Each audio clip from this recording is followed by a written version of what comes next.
श्री परमात्मने नमः। ओम श्री गुरुभ्यो नमः। ओम श्री भवद्भ्यो नमः। मित्राणि, अद्य वयं लघु सिद्धांत कौमुद्याः सप्तदशीं कक्षां पठिष्यामः। मित्रों, आज हम लघु सिद्धांत कौमुदी की 17वीं कक्षा को पढ़ेंगे, संधि प्रकरण। गत पाठ में हमने जो अयादि संधि का कुछ भाग था उसको पढ़ा था, वान्तोई प्रत्यय, और उसके साथ में एक वार्तिक था, अध्व परिमाणे च। वो पूर्ण संधि हो गई। अब हम आगे एक संधि पढ़ेंगे। अभी मैं बतला देता हूं, वह संधि है गुण संधि। क्या संधि है? गुण संधि। तो गुण संधि के लिए कुछ चीज़ों की आवश्यकता है जानने के लिए, तब गुण संधि समझ में आएगी। तो वो जो चीज़ें आवश्यक हैं उन्हीं को वरदराज महाराज जी पहले बता रहे हैं। गुण संधि अभी नहीं बताएंगे। गुण संधि से संबंधित जो विषय है उसका प्रस्तुतिकरण कर रहे हैं। तो आइए किस प्रकार से प्रस्तुतिकरण करते हैं। तो आचार्य वरदराज महाराज जी लघु सिद्धांत कौमुदी के 25वें सूत्र को कहते हैं आदेंगुणः। अष्टाध्यायी प्रथम अध्याय प्रथम पाद का द्वितीय सूत्र, राइट। अब हम इसकी सर्जरी करते हैं। सर्जरी करना परम आवश्यक है। देखिएगा, आदेंग प्रथमा विभक्ति एक वचनांतम, गुणः प्रथमा विभक्ति एक वचनांतम, राइट। अब इसके अंदर समास है। क्या है? समास है इसके अंदर। तो समास देखते हैं। क्या समास है? अत च एंग च इति आदेंग।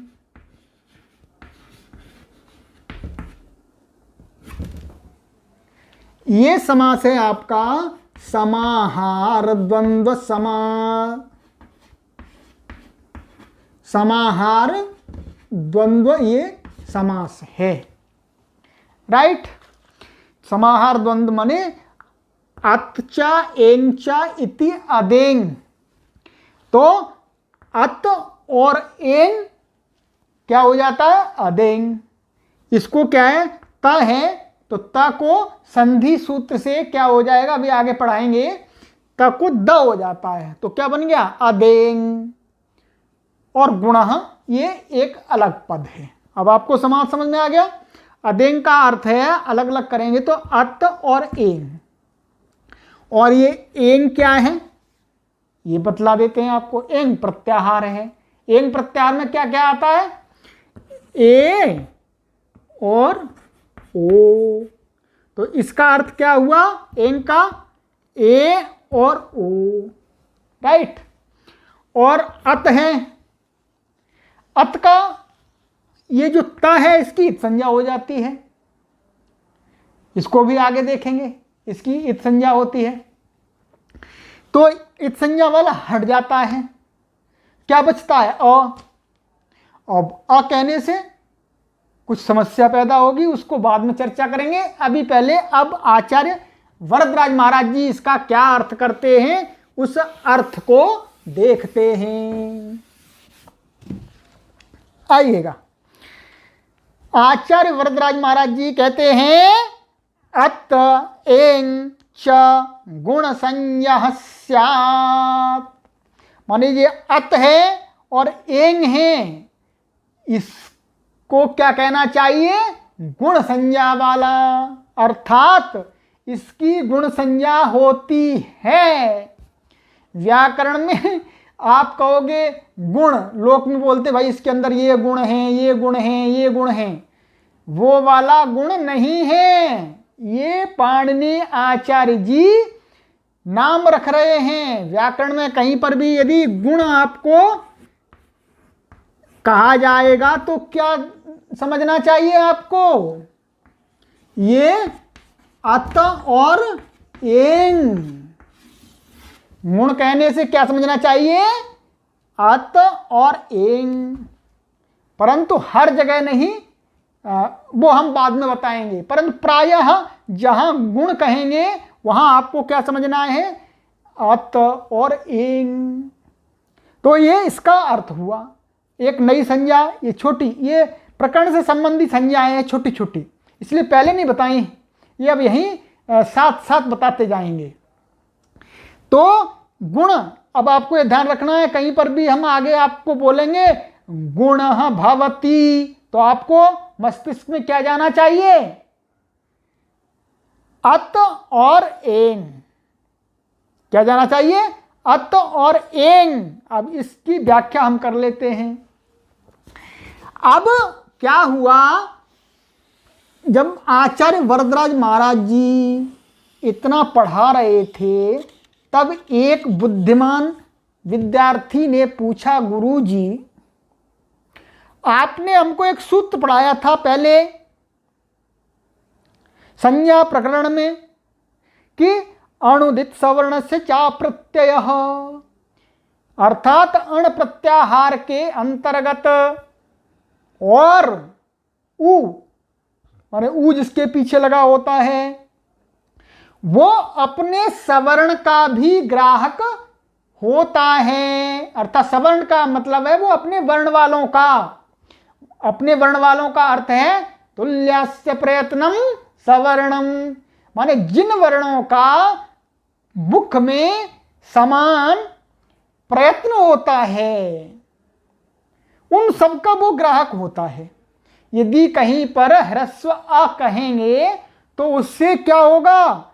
जितने भी आकार कितने हैं? 18। ये हमने पहले ही बता दिया, 18 आकारों का ग्रहण होगा। यदि आचार्य पाणिनि महाराज कहीं ऐसा कहते हैं अ को कोई काम होता है तो अ के माध्यम से कितने आएंगे? 18 प्रकार के अ, माने ह्रस्व दीर्घ प्लुत, फिर उदात्त अनुदात्त स्वरित, फिर अनुनासिक निर्नासिक, ये 18 प्रकार के आकारों का इससे ग्रहण होता है। गुरुजी आपने तो यही पढ़ाया था हमको। गुरुजी ने कहा पढ़ाया बिल्कुल ठीक था, हमने यही पढ़ाया था। तो शिष्य कहने लगा, गुरुजी क्या ये यहां पर ये जो अत पढ़ा है आ है, इसके अंदर ये तो हट जाएगा, तो क्या ये आ भी 18 प्रकार के आकारों का ग्रहण कराएगा? गुरुजी ने कहा ग्रहण तो नहीं कराएगा, यदि कराएगा तो अनिष्ट हो जाएगा। तो विद्यार्थी बोला, तो फिर गुरुजी इसका उपाय क्या है रोकने का?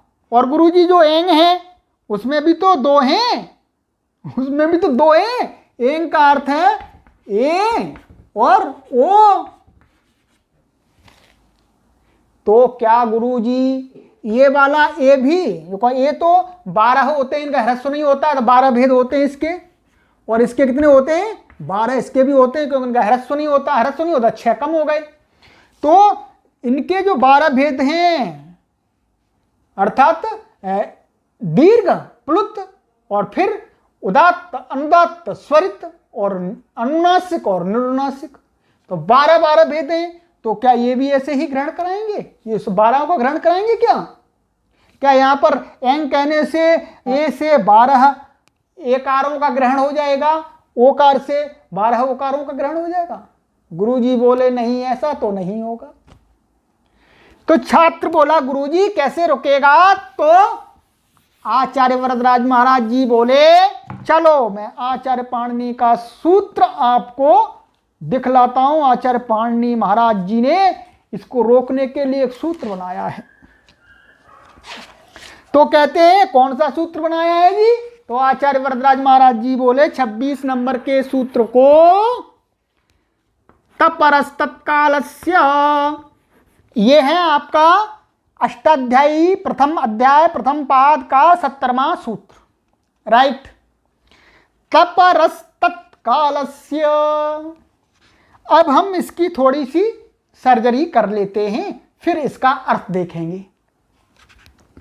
इसमें क्या है, पद देखिएगा। तप रह प्रथमा व्यक्ति एक वचनांत, तत्कालस्य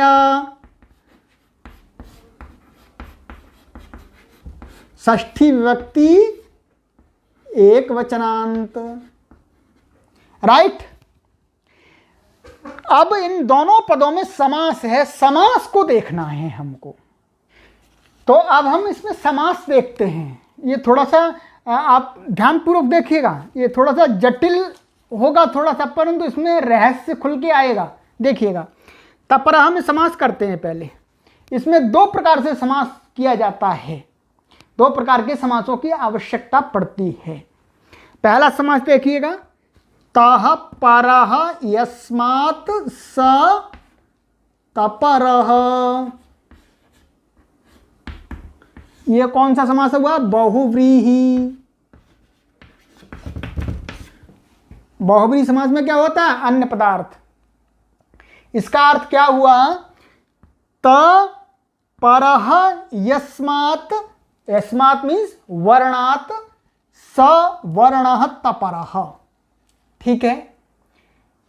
माने त जिसके बाद में है तो वह वर्ण क्या कहा जाएगा? तपर। जैसे अभी थोड़ा सा इशारा आपको दिखला देता हूं, यहां क्या था? अत। हमने जब अलग किया था तो अत था, तो ये त परे है, क्या है? त परे किससे है? ह्रस्वकार से। तो इस तपरः शब्द का अर्थ क्या होगा? ये अकार, माने त परे है जिससे, वह क्या हुआ? ये अकार कैसा हुआ? तपरः। ये बहुव्रीहि समास हुआ। अब एक इसमें दूसरा समास है, उसको भी देखिएगा, राइट। तात अपि परः तपरः, अर्थात तात माने पंचमी है, तो तकार से परे जो है वह भी क्या कहलाता है? तपरः। अब इससे क्या है? यहां अत पद था, अत के बाद क्या था? एंग।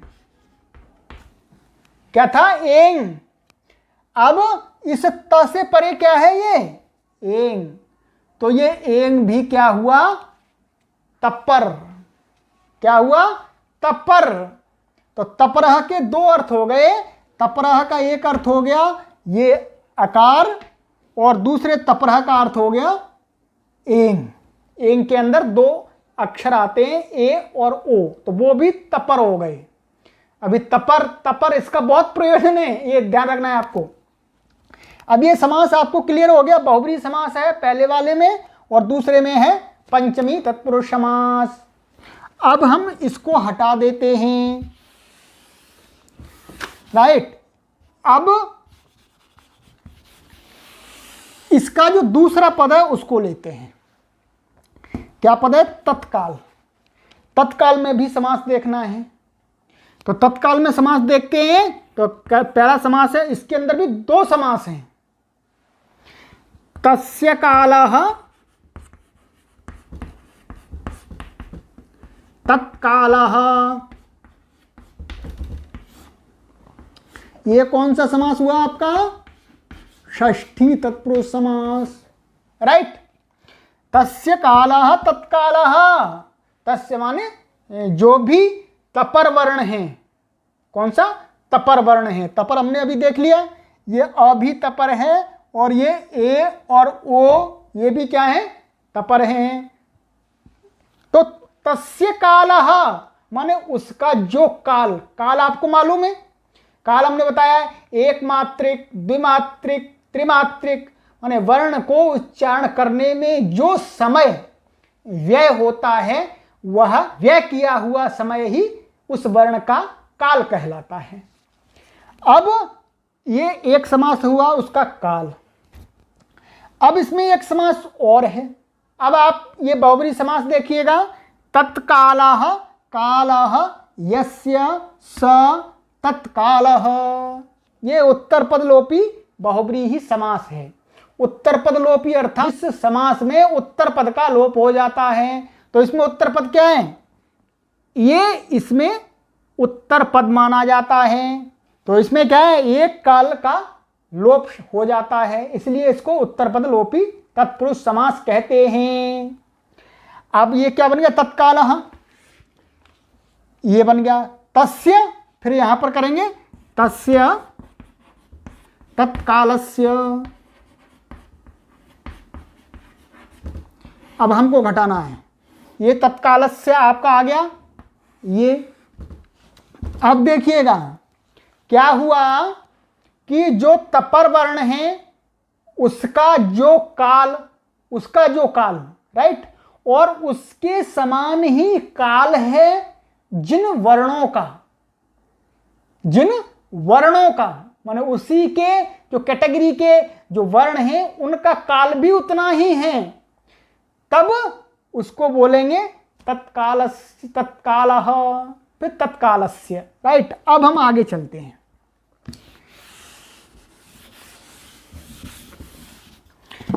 अब हम आचार्य वरदराज महाराज जी का इस सूत्र का अर्थ देखते हैं।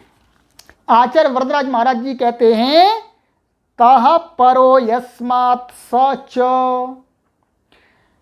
तात्परश्चोच्चार्यमाण समकालस्यैव संज्ञा स्यात्। अब इसको समझना है। तः परः यस्मात् मैंने समास में समझा दिया, माने तब परे है जिससे, किससे परे है? आइएगा अब नीचे देख लेते हैं। ये अत है अदेंगुणा में, तो कहा तब परो यस्मात्, इससे परे है, इसलिए ये क्या हुआ? तपर। और तात्परश्च उच्चार्यमाण समकालस्यैव संज्ञा स्यात्। तात्परः माने इस तकार से भी परे जो कौन सा है इस सूत्र में? एंग है। एंग का अर्थ क्या है? ए और ओ। तो ये आकार भी कैसा हुआ? तपर, और ये ए भी तपर, ओ भी तपर। ये मैंने समास से समझा दिया। अब आगे कहते हैं उच्चार्यमाण समकालस्य एव संज्ञा स्यात्। ये सूत्र है, ये कहां पर है? ये आचार्य पाणिनि का जो अणुदित सवर्ण से चाप प्रत्यय सूत्र है, तो वहां पर है, उसके नीचे। तो उसके नीचे, तो ये उसके नीचे कहता है कि जो तपर वर्ण होता है वह अपने काल का ही ग्रहण कराता है। और देखिएगा अब ये अ है, अ के काल वाले कितने आकार हैं? 6 केवल, क्योंकि दीर्घ द्विमात्रिक हैं, प्लुत त्रिमात्रिक हैं। तो ये तो डबल और ट्रिपल काल हो गया ना समय, तो वो नहीं माना जाएगा। क्या माना जाएगा? इस काल के 6 हैं हमारे पास में। देखिएगा अ और अ, ये 3 हुए। कैसे 3 हुए? ये क्या हुआ? उदात्त, ये उदात्त हुआ, ये अनुदात्त हुआ, और ये स्वरित हुआ। ठीक है, ये स्वरित, ये अनुदात्त और ये उदात्त हुआ, ये 3। और ये जो 3 इनके भेद और होते हैं, अनुनासिक और निर्नुनासिक। तो एक बार ये ऐसे हो जाएंगे अनुनासिक, तो कितने हुए? 3 और 3 6। ये निर्नुनासिक हो गए और ये सानुनासिक हो गए, तो 6। इन 6 आकारों का काल समान है। क्या है? समान काल है। तो इसलिए इस सूत्र ने कहा कि भाई जो तपर वर्ण होते हैं वो अपने काल वालों का ही ग्रहण कराते हैं, उससे अन्यों का ग्रहण नहीं कराते हैं। तो इसका तात्पर्य क्या हुआ? इसका तात्पर्य हुआ कि इसके अंदर जो आ है वो 6 अकारों का ही ग्रहण कराएगा और इसके अंदर जो ए है वह कितने का ग्रहण कराएगा? 6 का ही ग्रहण कराएगा। ये 12 का ग्रहण नहीं कराएगा और ये ओकार भी 6 का ही ग्रहण कराएगा। ये मैंने उदात्त अनुदात्त स्वर पे ध्यान रखना है आपको। ये तो इस प्रकार से इस सूत्र ने निर्णय कर दिया, विद्यार्थी का उत्तर दे दिया आचार्य वरदराज महाराज जी ने कि भाई देखो इस आ देंगुणा में जो आ है वो केवल 6 ही ह्रस्वकारों का ग्रहण कराएगा, दीर्घ प्लुत का नहीं कराएगा। इसी प्रकार से ये केवल दीर्घ एकार जो 6 हैं उन्हीं का ग्रहण कराएगा और ये भी दीर्घ ओकार 6 हैं उन्हीं का ग्रहण कराएगा और अन्यों का ग्रहण नहीं कराएगा। तो इतना हमने निश्चय कर लिया कि गुण संज्ञा किसकी होती है जी? अ और ए और ओ केवल 6 की बस 6 ह्रस्वकारों की और एकार जो है और ओकार, राइट। इसके अतिरिक्त गुण संज्ञा नहीं होगी, गुण कहने से इन्हीं का बोध होगा। तो आज हम इस पाठ को यही विराम देते हैं। अब इसका जो उपयोग होगा आगे की गुण संधि में वहां पर हम फिर इसका प्रयोग करेंगे, वहां काम आएगी। ये संज्ञा समझना, समास समझना ये बहुत परम आवश्यक है व्याकरण में। अस्तु अत्रैव विरमामः, पुनः शीघ्रं मिलामः। सर्वेभ्यो नमो नमः। सरल भाषा संस्कृतं सरल